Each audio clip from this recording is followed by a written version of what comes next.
Okay, so let's dive right in. Today we're talking about, well, not exactly talking about, more like reliving the return journey of Lewis and Clark. Right, yeah, the return. Now, we all know about the going west part, the whole exploring the Louisiana Purchase and reaching the Yeah. Pacific, but their return trip was a whole other story. Yeah, A there. story that's, well, a bit more complicated and honestly a lot more revealing, I guess, Yeah. about the real impact of the expedition. So absolutely. It's easy to get caught up in the romanticism of westward expansion and all that. Yeah. But the return journey, it, Yeah. it really lays bare the complexities, the challenges, the sometimes unintended consequences of that whole push westward. Right, the nitty-gritty reality. So to really grasp this, we've got to transport ourselves back in time, right? Yeah, let's do it. Time travel time. It's January 1806. Picture this. The Washington Navy Yard, a hive of activity. Oh, I can imagine it. The sounds, the smells. And right there, docked and gleaming in the sun, is the USS Adams, the pride of the American Navy. A symbol of American power. Exactly. And who's there, personally, showing it off to a delegation of Plains Indians? President Jefferson, of course. None other. Now, at first glance, this seems like a pretty straightforward scene. Right. Showcasing American strength. Yeah. But, as with most things in history, there's more to it than meets the eye. Always layers. Right. So this whole ship tour, it wasn't just a casual meet and greet. Oh, no, not at all. This was a calculated display. Remember, the Louisiana Purchase was still fresh. Just a year old at this point. Exactly. And Jefferson, he was all about solidifying American presence in the West, projecting that image of a strong and expanding nation. Right. And maybe, just maybe, subtly hinting to those eastern tribes, Nudging them towards a future. west of the Mississippi. You got it. So a lot more political maneuvering going on than a simple, hey, look at our ship kind of deal. Oh, yeah, way more. And you know what's even more fascinating? What's While Jefferson was busy playing the role of the confident statesman, there was this underlying anxiety. See, he hadn't heard from Lewis and Clark in over a year, Oh, right. They'd been out west for quite a while at this point. and their success, or lack thereof, was crucial to his whole vision of westward expansion. Imagine that, putting on this bold front while secretly worrying about the very people who were supposed to be paving the way. Yeah, talk about pressure. Must have been weighing heavily on him. Absolutely. But speaking of weighty matters, let's shift our focus westward, shall we? To Lewis and Clark themselves. To those explorers facing challenges far different from presidential politics. Their winter at Fort Clatsop on the Pacific coast was, well, let's just say it wasn't exactly a vacation. Far from it, I imagine. Think endless rain, dwindling supplies, and a menu that would make even the most adventurous eater think twice. Oh no, what were they eating? We're talking whale blubber, dog meat. Ugh, that's rough. Survival was a daily struggle. Imagine being so far from home in a completely alien environment facing those kinds of hardships. Yeah, the journals must paint a pretty grim picture. Low morale, I'm guessing. There was definitely frustration, tension, but they also showed incredible resilience, resourcefulness. They had to adapt to survive. And that's where you see the true spirit of the expedition shine through. I can only imagine. Take Sacagawea, for instance. After months of this hardship, she insisted on joining a whale finding expedition. Wow, really? Yeah, she was curious, she was adventurous, just this incredible spirit. It's amazing how, even amidst that struggle for survival, Lewis and Clark were still, keenly observing the Chinook people. I mean, their journals mention the head-flattening custom, their interactions with the British traders. Right, and that's where you start to see the real value of the expedition going beyond just, mapping and geography. Yeah, the cultural insights. Exactly. They were gathering information about the complexities of the region, the different players at work. Remember, British influence in the Pacific Northwest was a big concern for Jefferson. Oh, yeah, he saw the expedition as a way to counter that. Right, to assert American dominance. So every interaction, every observation carried this extra weight, geopolitical weight. Knowing all that, how do you think Lewis felt holed up in Fort Clatsop with this pressure to deliver for Jefferson? Well, the journals actually reveal a lot about that. There's a growing anxiety. He was aware of the expectations. He knew he couldn't return to Jefferson empty-handed. You needed more than just stories. Exactly. He needed tangible proof of American dominance. And I think this need to deliver, it fueled his ambition, maybe even to the point of recklessness, as we'll see as they start heading back east. Ambition bordering on recklessness. Sounds like the return journey was more than just a physical challenge then. Oh, absolutely. It was a psychological battle as well. And as they started making their way back up the Columbia River, the whole the relationship with the Native American tribes, it all became much more complicated. So those Chinook encounters on the way west, which were largely peaceful, even welcoming at times, Yeah. it seems the return trip was a very different story. Why do you think that dynamic shifted so drastically? Well, it's important to remember on the way west, they presented themselves as explorers, Uh-huh. driven by scientific curiosity. Yeah, the whole discovering new lands kind of thing. Right. But now, returning east, there was a different aura about them, an aura of potential encroachment. Of claiming territory. Exactly. And the Chinook, who had initially been hospitable, they became wary, even hostile at times. Makes sense. The power dynamic was shifting. The stakes were higher. Absolutely. And nothing illustrates that escalating tension better than the constant theft of the expedition's supplies. Right, I was going to ask about that. It was more than just petty theft, Oh, right? yeah. It was a strategic move by the Chinook, testing the expedition's limits, asserting their own authority. Their way of pushing back. Exactly. And there's this one scene, it's pretty tense. They find a stolen saddle hidden in a Chinook lodge. Oh, wow. And Lewis, he's furious, threatens to burn the whole village down. Talk about a pressure cooker. Supplies dwindling, tempers flaring. It really was a volatile situation, and it's a testament to both sides' restraint that things didn't escalate further. So they did get the saddle back. They did, eventually. But the whole encounter, it left this lingering tension, a reminder of how fragile peace was in this rapidly changing landscape. A fragile peace indeed. And as they pushed eastward, leaving the Columbia River behind, Right? the journey was far from over.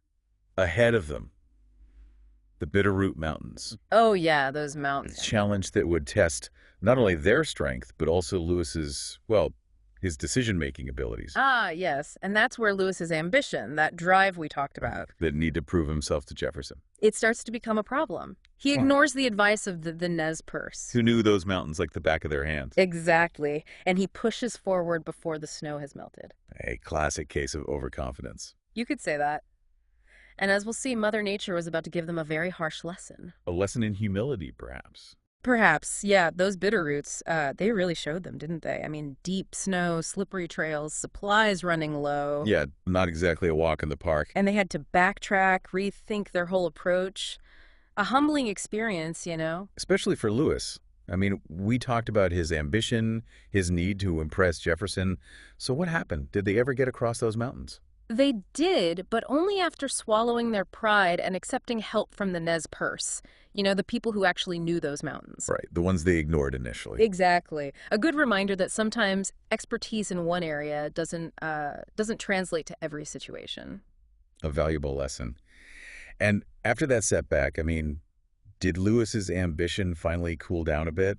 Well, you'd think so, wouldn't you? But no, not really. In fact, as they finally emerged from the Bitterroots, got into what they considered American territory, his plans actually got even bigger. It's July 1806, they're at Traveler's Rest, and suddenly they decide to split up. Wait, split up. Yep.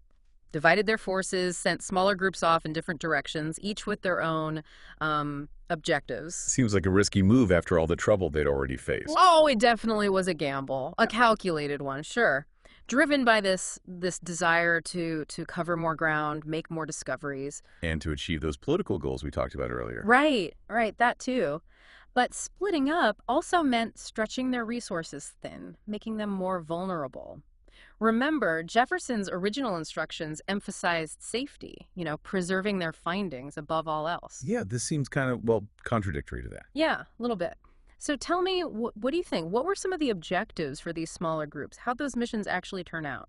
Okay, well, let's see. We've got Lewis, always the ambitious one, right? Yeah. He decides to head north with a small group. Yeah, hoping to make contact with the Blackfeet. The Blackfeet. But weren't they known for being fierce warriors? Oh, absolutely. And they had strong ties to the British, who were supplying them with weapons. Okay, so heading into their territory with just a handful of men. Not the smartest idea. Probably not. But Lewis, I think he genuinely believed he could win them over. Diplomacy, promises of trade, even hinted at maybe giving them American Are we firearms. offering them guns while trying to assert American dominance in the region? That seems counterproductive. Yeah, it was a major miscalculation. Lewis, I think he underestimated the Blackfeet, didn't anticipate how they'd react to the idea of their rivals, tribes like the Nez Perce, also getting American weapons. Right, that's like adding fuel to the fire. Exactly. And well, things went south pretty quickly. Dispute over some stolen rifles turned into a confrontation. A Blackfeet warrior ended up dead. Oh, no. And then, to top it off, Lewis gets accidentally shot. Treacherous by... By the Blackfeet. No, by one of his own men, Private Cruz. Ironic, isn't it? After surviving all that, he gets taken down by friendly fire. Talk about bad luck. Yeah. And to make matters worse, I read that he had to travel for days, face down in a canoe because of the wound. Yeah, excruciating pain. But you know what? That wasn't even the worst of it. The other missions, they didn't fare much better. Sergeant Ordway's group, they had trouble navigating the Missouri, ran into hostile tribes, almost starved to death. And then Sergeant Pryor, he was supposed to deliver a letter from Lewis to this British trader, Hugh Henney, What was the letter about? trying to smooth things over with the Teton Sioux, subtly asserting American presence, that kind of thing. But Pryor got robbed by the Sioux, had to abandon the mission entirely. So the whole split up and conquer plan backfired. Big time. They were separated, vulnerable, their accomplishments fell way short of their hopes. It's a stark reminder that even with the best plans, things can go wrong. Right, and they were up against so much. The elements, the complex relationships between the tribes and, well, sometimes even their own men. It's a fascinating study in the limits of human control, isn't it? Yeah, it really is. So where does this leave our explorers? Did they ever manage to reunite, and what was waiting for them back in civilization? So we left Lewis and Clark, well, separated, battered, their grand plans kind of in shambles. But they did eventually reunite, right? And make it back east. They did, and the homecoming they got, it was something else. Picture this. September 23rd, 1806. St. Louis. 1,000 people lining the riverbank. Wow, 1,000. Yeah, cheering, shouting as the expedition boats come into view. A true hero's welcome. I bet. What a contrast, from facing hardship and isolation to suddenly being celebrated as national heroes. What a shift. It must have been overwhelming, exhilarating, but maybe also a bit disorienting. They'd changed so much, seen so much. Things back home, well, they probably seem pretty ordinary compared to all that. Yeah, I can imagine. But you mentioned earlier that there were complexity shadows within this triumphant return. Right. And I think York's story, Clark's Slave, it really exemplifies that. He'd been a vital part of the expedition. His contributions, they're all there in the journals. Yeah, they relied on him heavily. Absolutely. But despite that, despite proving his worth time and again, he came back to slavery, still considered property. That's just awful. It really is. Yeah. And it's a stark reminder that even those who, pushed boundaries, explored new frontiers, they were still products of their time. Right, carrying with them the prejudices and injustices of that time. Exactly. And it makes you question, who really benefits from the grand adventures, who gets to be called a hero. It's a powerful question. And what about those peace missions, the ones Lewis had been so eager to initiate? Did they actually make a difference? Well, the hope for lasting peace between the tribes, it didn't really pan out. They did manage to broker some temporary truces. Right, there were moments of cooperation. Yeah. But when they got back, most of those agreements had already fallen apart. Conflicts flared up again, often over resources, land, and of course the growing influence of, the European powers. So in a way, their presence in the West, even with the best intentions, it actually accelerated those conflicts. It's possible. They opened the door, so to speak, for westward expansion, and that had devastating consequences for many Native American communities. A complex legacy, full of contradictions. Absolutely. Yeah. On one hand, they expanded our knowledge of the West. They documented its beauty, its wonders. They built relationships with indigenous people. But on the other hand, they paved the way for displacement, for conflict, for the erosion of traditional ways of life. It makes you wonder, were they heroes? Or were they, maybe unwitting harbingers of a much darker future? It's a question worth pondering. And here's another thing that struck me. Despite being greeted as these conquering heroes, the expedition actually faded into obscurity pretty quickly. Yeah, it's strange, isn't it? You'd think their story would have been an instant sensation. But the nation, it was already moving on, looking towards New frontiers, new And ambitions. Lewis himself, I mean, he struggled to adjust to life back home, Yeah. died by suicide just a few years later. Yeah, a tragic end. And their journals, filled with all those insights, observations, they weren't even published until decades after his death.